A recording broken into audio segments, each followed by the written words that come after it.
বাংলায় উন্নয়নের পাঁচালী, ঢপের পাঁচালী, হতশ্রী পাঁচালী, জলাঞ্জলির পাঁচালী। এটাতে প্রত্যেক বিধানসভায় 15 জনের টিম গঠন করা হয়েছে। 3টে টিমে বিভক্ত করা হয়েছে মিথ্যা প্রচার করার জন্য। এরা প্রত্যেক গ্রাম পঞ্চায়েতে যাবে, মন্দির দর্শন করবে, তারপরে জনসভা করবে, কমিউনিটি লাঞ্চ করবে, প্রচুর অবৈধ টাকা এনে খাওয়ার চেয়ে খেয়ে নিন সবাই।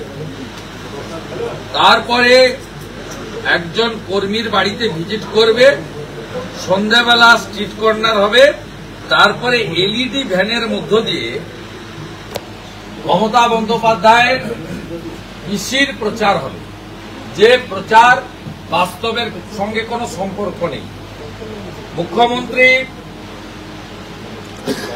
আজকে যেগুলো বলেছেন তার মধ্যে এত মিথ্যা এবং অসত্য ছিল।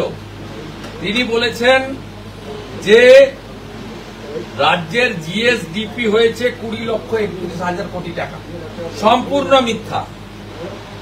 দারিদ্র সীমার বাইরে আনা হয়েছে 1,72,00,000 মানুষকে। প্রধানমন্ত্রীর অন্ন সুরক্ষা যোজনার চাল আর গম যদি বন্ধ হয়ে যায় তাহলেই বুঝতে পারবেন পশ্চিমবঙ্গের লোকের অবস্থাটা কি।